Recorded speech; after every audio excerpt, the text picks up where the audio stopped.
La protección internacional de los derechos humanos no debe confundirse con la justicia penal, pero estos términos sí los podemos confundir con la jurisdicción.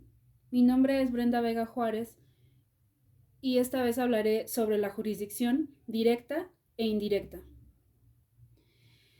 Para empezar, debemos de entender qué es un derecho humano. Un derecho humano lo podemos encontrar en la Constitución Política establecida en el artículo 1, en el que nos dice que es aquel derecho inherente que tenemos desde el momento de nuestro nacimiento, en el que nos protege desde el momento en que estamos creciendo, el derecho a la educación, el derecho a la salud, etc.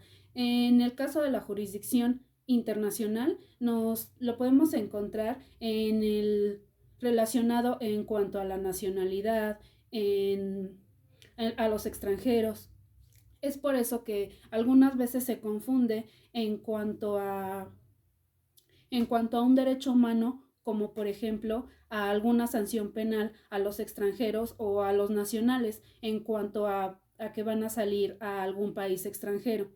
Ahora, también encontramos en cuanto a la jurisdicción directa e indirecta. A algunos autores nos dicen que también se puede llamar como jurisdicción nacional o internacional. Existen bibliografías como por ejemplo la revista de la UNAM, que es la que yo consulté y la que voy a hablar en este video expositivo, en la que nos habla acerca de la jurisdicción nacional e internacional. Hablamos de la jurisdicción nacional cuando, cuando un país adopta la jurisdicción o las normas de su país, y la jurisdicción internacional cuando no alcanza o no puede aplicar una sanción si se comete un delito de un extranjero en su país.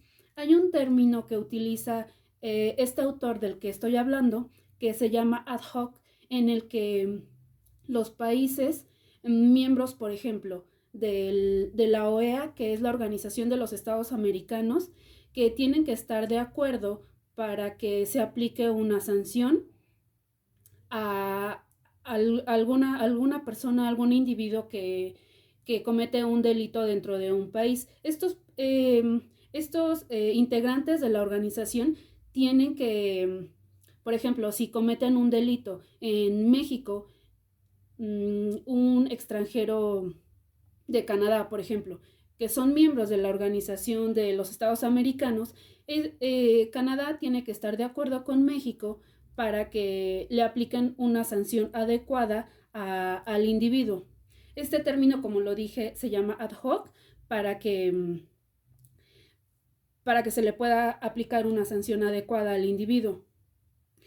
Se aplica la jurisdicción internacional porque en el ejemplo hipotético que estoy manejando no alcanza la sanción que tendría, la ley aplicable en el caso de México, y por eso pide el auxilio a Canadá.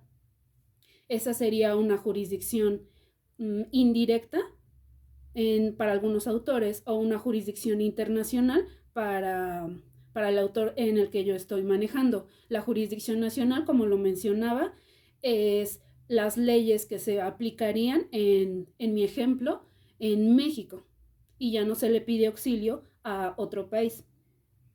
En conclusión, yo puedo decir que el tema de la jurisdicción es un tema